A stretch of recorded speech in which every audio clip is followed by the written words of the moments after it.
Hello friends, welcome to the CHC Gate Hub. Today the topic of the DBMS which we are going to discuss in our video is the decomposition of relation.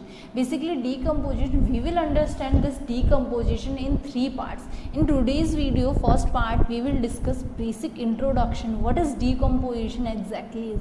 Decomposition exactly होता क्या है, introduction में हम वो सब देखेंगे. एक relation को डीकम्पोज करते हैं, देन वो डीकम्पोजिशन कब वैलिड डीकम्पोजिशन होता है, हम वो बेसिक आज इंट्रोडक्शन में देखेंगे.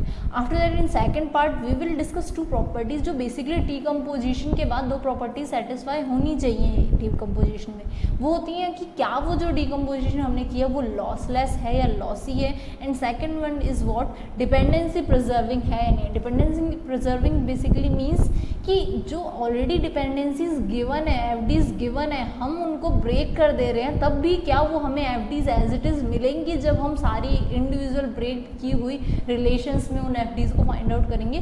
तो वो बेसिकली डिपेंडेंसी प्रिजर्विंग हो, जो हम नेक्स्ट पार्ट में देखेंगे.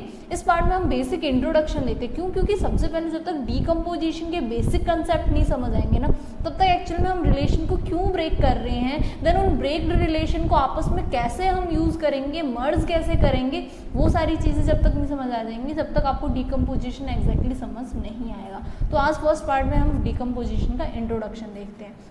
तो डीकम्पोजिशन के इंट्रोडक्शन में स्टार्ट करते हैं हम. डीकम्पोजिशन बेसिकली क्या होता है, डीकम्पोजिशन का मतलब क्या होता है, एक रिलेशन को टू और मोर नंबर ऑफ रिलेशन यानी कि सब रिलेशंस, बेसिकली जैसे कि हमारे पास एक प्रोग्राम होता है, हम उस प्रोग्राम को क्या करते हैं, सब प्रोग्राम्स में डिवाइड करके उसमें डायरेक्टली कॉल कर लेते हैं. फॉर एग्जाम्पल हमने एक फंक्शन कॉल किया डायरेक्टली स्क्वायर रूट, तो स्क्वायर रूट का ऑलरेडी फंक्शन बना हुआ है, हमने उसे सिर्फ कॉल कर लिया, तो वो उसके लिए क्या हुआ, सब प्रोग्राम कॉलिंग हो गया, वहाँ से सब रूटीन को कॉल करना हो गया.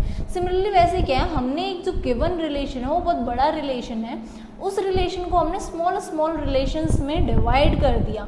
वो चीज़ क्या होती है, डीकम्पोजिशन होती है. अब हम डीकम्पोजिशन कर क्यों रहे हैं, कभी कभी क्या होता है, हमें एक पर्टिकुलर पर्सन के लिए मल्टीपल एंट्रीज रखनी पड़ती हैं.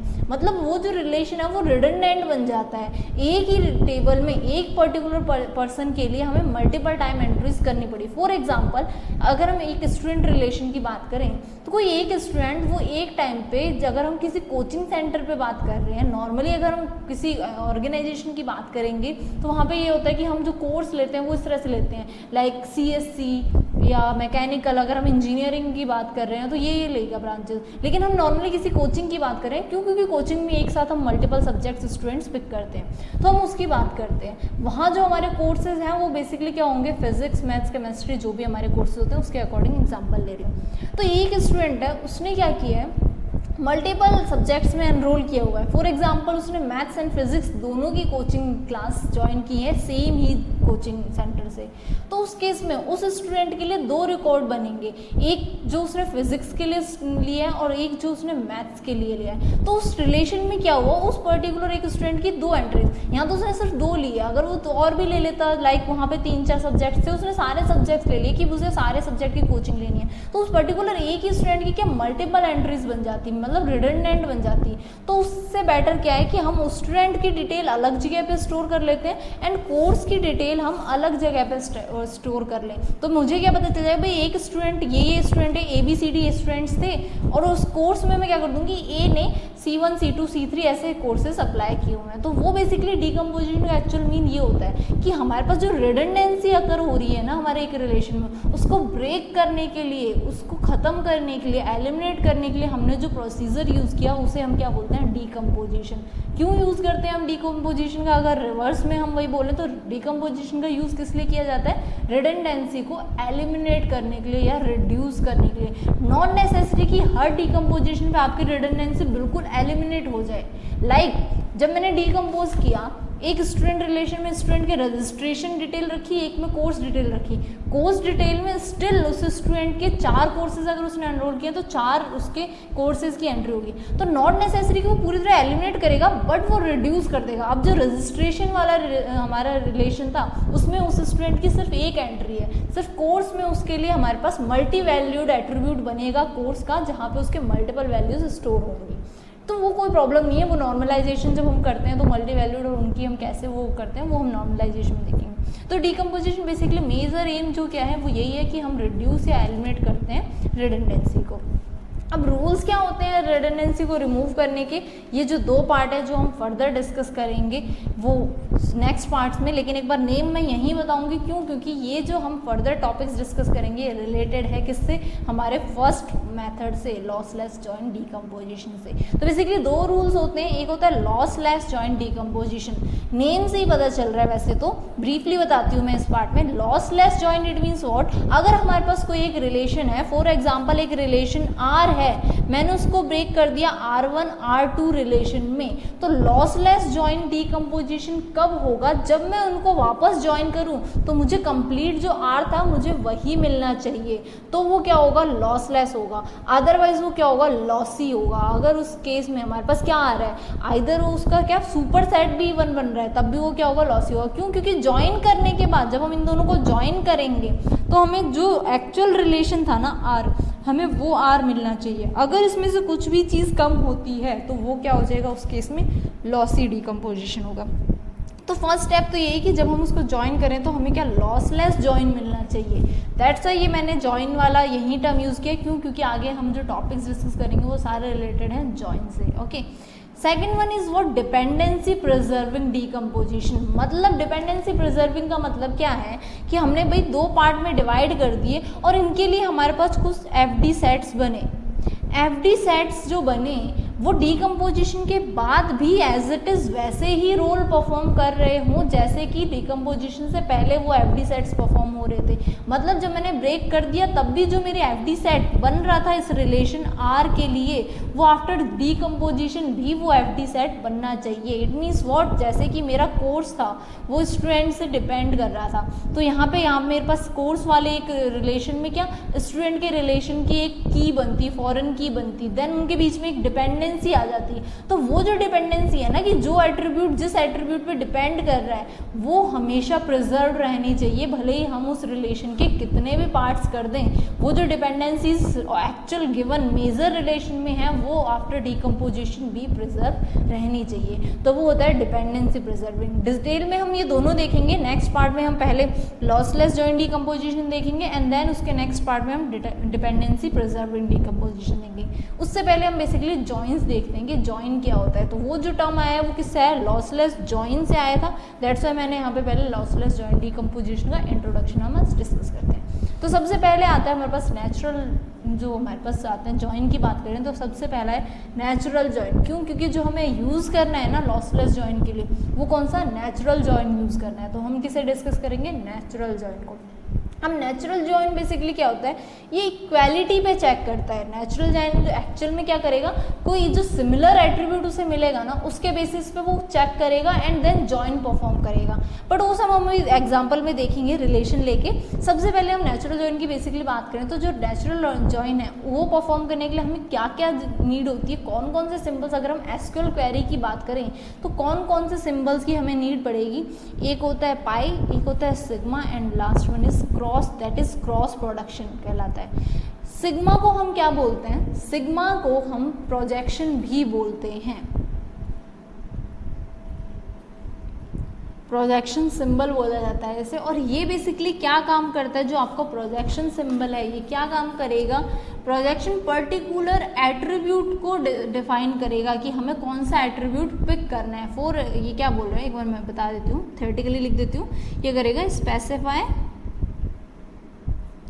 पर्टिकुलर एट्रीब्यूट ऑफ आर, कोई एक रिलेशन आर गिवन है उसका एट्रीब्यूट को वो करेगा, प्रोजेक्ट करेगा, स्पेसिफाई करेगा। फॉर एग्जाम्पल अगर मेरे पास एक रिलेशन है, मैं यहाँ पे रिलेशन बनाती हूँ, ABC एट्रीब्यूट्स लेते हैं हम, ये हमने एट्रीब्यूट्स लिए हैं और मैंने यहाँ क्या लिखा, प्रोजेक्शन BC। तो इसका जो रिजल्ट आएगा ना वो कौन कौन से एट्रीब्यूट्स लेगा, B एंड C को लेगा। क्या क्या स्पेसिफाई कर रहा है, पर्टिकुलर एट्रीब्यूट। देखो ये जो रोज होते हैं, रोज को हम क्या बोलते हैं, टपल्स, और जो कॉलम्स होते हैं उनको क्या बोलते हैं, एट्रीब्यूट करते हैं। तो प्रोजेक्शन क्या कर रहा है, एट्रीब्यूट को स्पेसिफाई करता है। Next is what sigma. Sigma को क्या बोला जाता है, सिलेक्शन भी बोलते हैं, सिलेक्शन सिंबल। और सिलेक्शन हमेशा जब आप सेलेक्ट की क्वेरी लगाते हो डीबीएमएस में तो किस पे लगती है, वो हमेशा एक रो पे लगती है। तो ये किसको स्पेसिफाई करेगा, एक रो, या फिर जिसे हम रिलेशनल डीबीएमएस में क्या बोलते हैं, टपल बोलते हैं। तो ये क्या करेगा, सेलेक्ट रिकॉर्ड, या रिकॉर्ड भी बोलते हैं हम, टपल और रिकॉर्ड ऑफ आर। जो भी हमने स्पेसिफाई किया है, जो भी हम प्रेडिकेट लगाएंगे on the basis of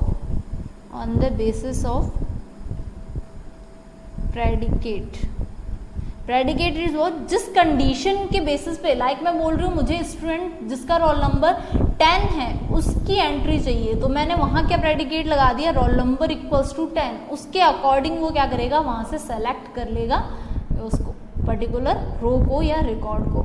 last one is what, cross product. से क्या बोलते हैं हम, क्रॉस प्रोडक्ट। क्रॉस प्रोडक्ट क्यों यूज किया जाता है, दो relation for example R and S है, उनको आपस में मुझे ज्वाइन करना है, तो मैं क्या करूंगी, उनके बीच में क्रॉस प्रोडक्ट अप्लाई करूंगी, एंड देन क्रॉस प्रोडक्ट के अकॉर्डिंग मेरे पास एक कोई आंसर आएगा। उस आंसर पे फिर हम क्या इन सब चीज़, मतलब इन 3 सिंबल्स का यूज करके मैं क्या करूंगी, मेरा कंप्लीट नेचुरल जॉइन परफॉर्म करूंगी।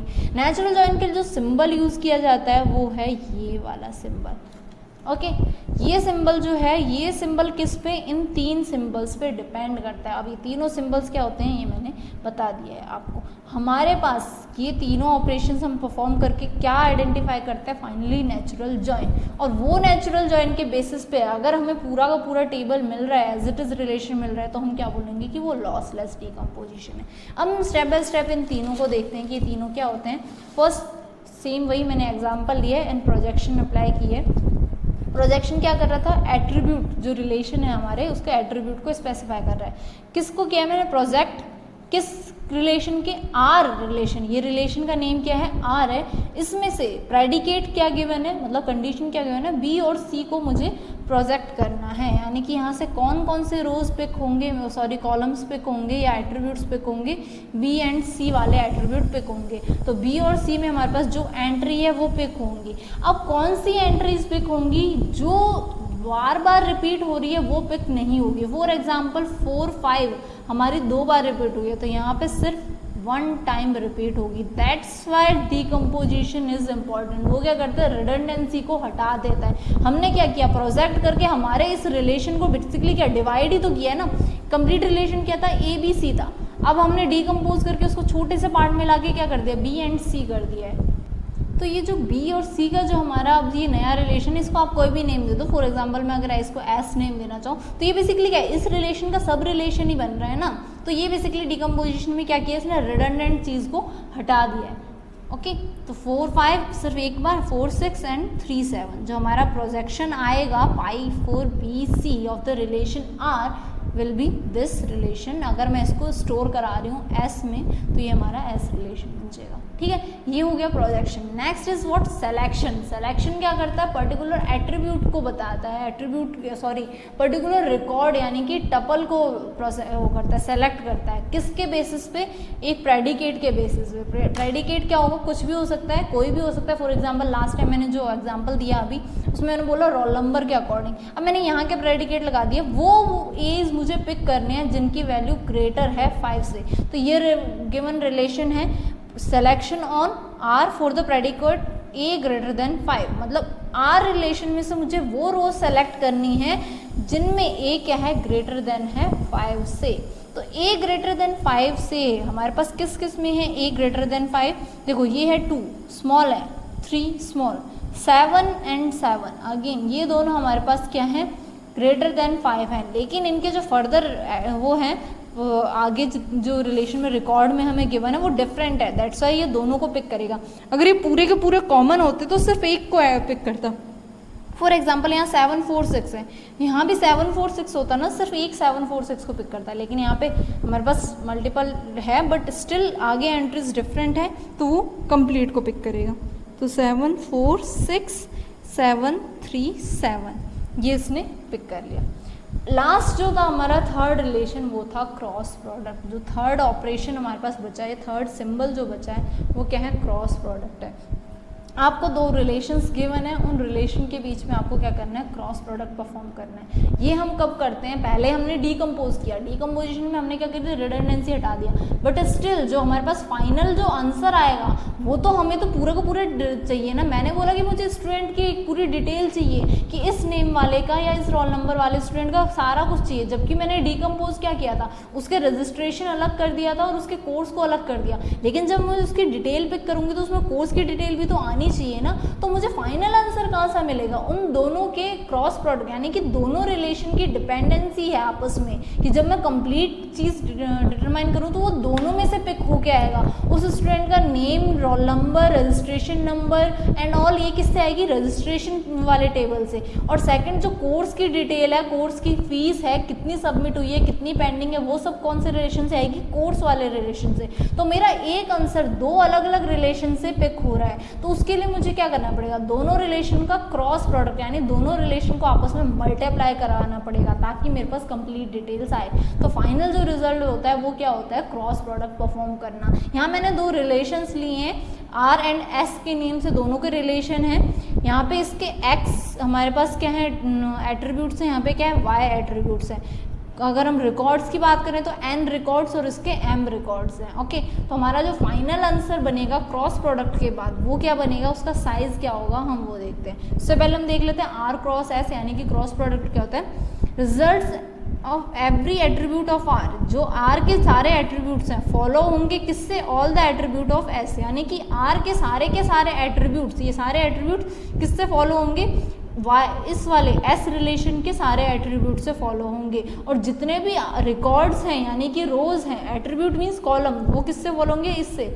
नेक्स्ट जो रिकॉर्ड्स हैं वो किसके साथ पेयर होंगे, सारे रिकॉर्ड ऑफ एस, यानी कि ये इसके साथ भी पेयर होगा, इसके साथ भी होगा, सेकंड ये वाला इसके साथ, देन इसके साथ, और ये इसके साथ, और ये इसके साथ पेयर होगा। दैट्स वाई जो हमारा साइज बनेगा ना वो कैसे बनेगा, जो हमारे पास एट्रीब्यूट्स बनेंगे वो तो क्या बनेंगे, x प्लस वाई।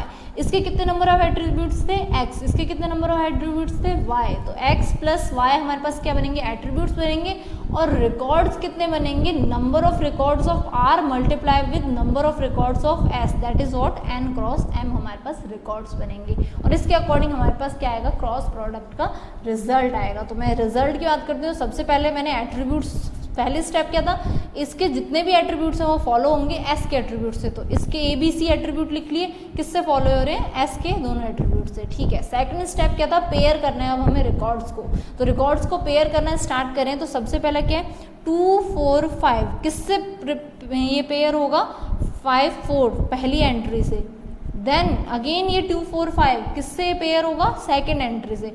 हर एंट्री के साथ आर के जितने भी रिकॉर्ड हैं वो एस के हर रिकॉर्ड के साथ क्या होंगे, पेयर होंगे। आफ्टर दैट नेचुरल जॉइन पे इसमें क्या डिफरेंस आएगा वो हम अभी देखेंगे। देन 3 4 6 पहले पेयर होगा 5 4 के साथ, देन 3 4 6 पेयर होगा किसके साथ, 4 7 के साथ। आफ्टर दैट 4 5 5 पेयर होगा फर्स्ट 5 4 के साथ, एंड देन 4 5 5 पेयर होगा किसके साथ, 4 7 के साथ। तो ये होता है हमारा क्रॉस प्रोडक्ट अप्लाई करना। जितने एट्रीब्यूट्स हमारे आर के हैं उतने ही एट्रीब्यूट्स हमारे किस में आएंगे, जितने आर के एट्रीब्यूट्स हैं वो फॉलो होंगे किससे, एस के एट्रीब्यूट से। और नंबर ऑफ रिकॉर्ड्स की बात करें तो हर रिकॉर्ड एस के हर रिकॉर्ड से फॉलो किया जाएगा, मतलब पेयर किया जाएगा। Each and every record of R will be paired with the each and every record of S. जितने भी रिकॉर्ड्स आर के हैं वो पेयर होंगे किससे, एस से। अब हमें क्या करना है, फाइनल नेचुरल जॉइन की अब हम बात करें तो मैं फाइनल नेचुरल जॉइन हम डिस्कस करते हैं। तो हमारा नेचुरल जॉइन अब ये 3 ऑपरेशंस पे डिपेंड कर रहा था। अब मैं एक एग्जांपल के अकॉर्डिंग हमारे नेचुरल जॉइन को डिस्कस करेंगे यूजिंग अ क्वेरी के फॉर्म में हम नेचुरल जॉइन देखते हैं।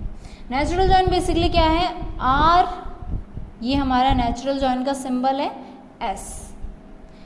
ये किस पे डिपेंड कर रहा है, हमारा आर क्रॉस एस पे। एक तो क्रॉस प्रोडक्ट करना पड़ेगा, देन उसके बाद हम क्या अप्लाई करेंगे, सिलेक्शन किसके बेसिस पे, प्रेडिकेट, कोई एक प्रेडिकेट यानी कि कोई एक कंडीशन गिवन होगी किसके ऊपर, R क्रॉस S के ऊपर, एंड देन उसके बाद थर्ड ऑपरेशन क्या परफॉर्म होगा, हमारा प्रोजेक्शन परफॉर्म होगा on the basic of distinct attribute. यहाँ पे क्या आता है, डिस्टिंक्ट एट्रीब्यूट। दैट्स वाई जब आप नेचुरल जॉइन करोगे ना, तो नेचुरल जॉइन में आपको जो हमारे पास, हमने अभी जो जॉइन परफॉर्म किया है, यहाँ देखो हमारे पास क्या है, C और C दोनों कॉमन एट्रीब्यूट्स थे, लेकिन हमने जब क्रॉस प्रोडक्ट किया तो इसकी मल्टीपल एंट्रीज बन गई। जब हम नेचुरल जॉइन परफॉर्म करेंगे ना, तो इसके डिस्टिंक्ट एट्रीब्यूट, हर एट्रीब्यूट क्या होगा, डिस्टिंक्ट होगा। A B C सिर्फ एक बार आएगा एंड देन D।